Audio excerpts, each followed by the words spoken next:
কি মাংস খাব সেই সিদ্ধান্ত ল'বলৈ হিমন্ত বিশ্ব শৰ্মা কোন? গোমাংস বন্ধ কৰা চৰকাৰে গৰু বিক্ৰী কৰি পৰিয়াল চলোৱা মানুহৰ দায়িত্ব ল'ব নেকি? মাজুলী দিচাংমুখৰ মানুহৰ দায়িত্ব হিমন্ত বিশ্ব শৰ্মাই ল'ব নেকি? গৰু বিক্ৰী ছোৱালী বিয়া দিয়া পৰিয়ালক সোণৰ আঙুঠি বনাবলৈ ধন দিব নেকি হিমন্ত বিশ্ব শৰ্মাই? ৰাজ্যত গোমাংস নিষিদ্ধ কৰাৰ পিছতেই বিভিন্ন দল সংগঠনৰ প্ৰতিক্ৰিয়া অব্যাহত থকাৰ সময়তেই হিমন্ত বিশ্ব শৰ্মাৰ বিৰুদ্ধে জাঙুৰ খাই উঠিছে কৃষক মুক্তি সংগ্ৰাম সমিতিৰ নেতা আকাশ দলে। দলে কয় যে হিন্দু সম্প্ৰদায়ৰ বহু মানুহে গৰু বিক্ৰী কৰি পৰিয়াল চলায়। গোমাংস নিষিদ্ধ হলে কোনে কিনিব হিন্দুৰ গৰু? কোনে কি মাংস খাব সেই সিদ্ধান্ত ল'বলৈ হিমন্ত বিশ্ব শৰ্মা কোন? গোমাংস বন্ধ কৰা চৰকাৰে গৰু বিক্ৰী কৰি পৰিয়াল চলোৱা মানুহৰ দায়িত্ব ল'বনে? মাজুলী দিচাংমুখৰ মানুহৰ দায়িত্ব হিমন্ত বিশ্ব শৰ্মাই ল'ব নেকি? গৰু বিক্ৰী কৰি ছোৱালী বিয়া দিয়া পৰিয়ালক সোণৰ আঙুঠি বনাবলৈ ধন দিব নেকি হিমন্ত বিশ্ব শৰ্মাই? দুদিন পূৰ্বে সামগুৰিত গোমাংসৰ খানা পাতি দুদিন পিছত গোমাংস নিষিদ্ধ কৰাৰ সিদ্ধান্ত ল'লে। উজনি অসমৰ বহু পৰিয়ালে গৰু বিক্ৰী কৰি পৰিয়াল চলায়, ল'ৰা ছোৱালীৰ পঢ়া শুনাৰ খৰচ বহন কৰে। সেই পৰিয়ালসমূহক হিমন্ত বিশ্ব শৰ্মাই ধন দিবনে? চৰকাৰ চলাব নোৱাৰিলে পদত্যাগ কৰাৰ দাবী আকাশ দলেৰ।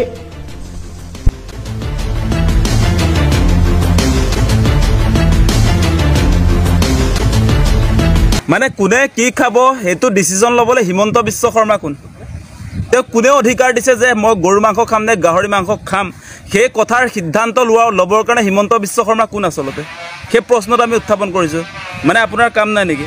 আপোনাৰ প্ৰপাৰ্টি বুলি ভাবিছে নেকি অসমৰ ৰাইজক? মানে অসমৰ ৰাইজে কোন জনগোষ্ঠীৰ মানুহে কি মাংস খাব সেইটোক লৈ আপুনি সিদ্ধান্ত ল'বলৈ কোন হয় আচলতে? সেই প্ৰশ্নটো আমি উত্থাপন কৰিছোঁ। আজি দুদিনমানৰ আগত আপোনালোকে নিশ্চয় দেখিছিলে সামগুৰিত যেতিয়া উপনিৰ্বাচন হৈছিলে, সেই উপনিৰ্বাচনত গৰু মাংসৰ খানা দিছিলে হিমন্ত বিশ্ব শৰ্মাৰ বিজেপি চৰকাৰে। তাৰপাছত এতিয়া কৈ আছে বোলে গৰু মাংস নিষিদ্ধ কৰিছে। গৰু মাংস কেৱল মুছলমানে নাখায়, খ্ৰীষ্টান মানুহবিলাকেও গৰু মাংস খায়।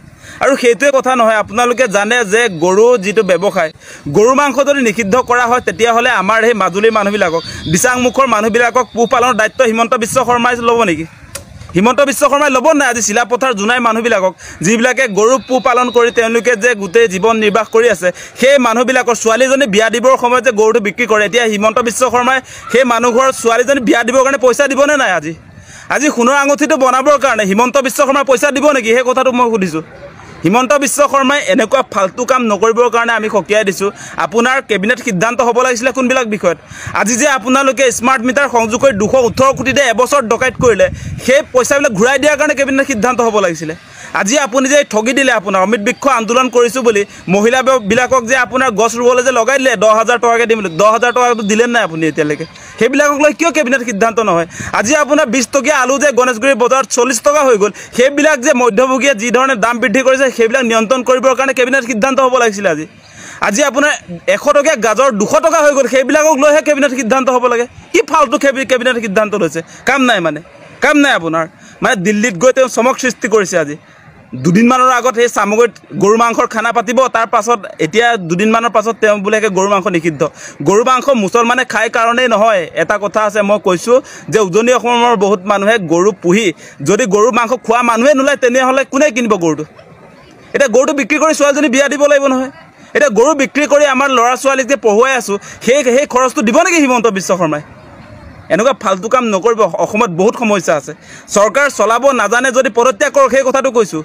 চৰকাৰ যদি চলাব নোৱাৰে তেনেহ'লে পদত্যাগ কৰক।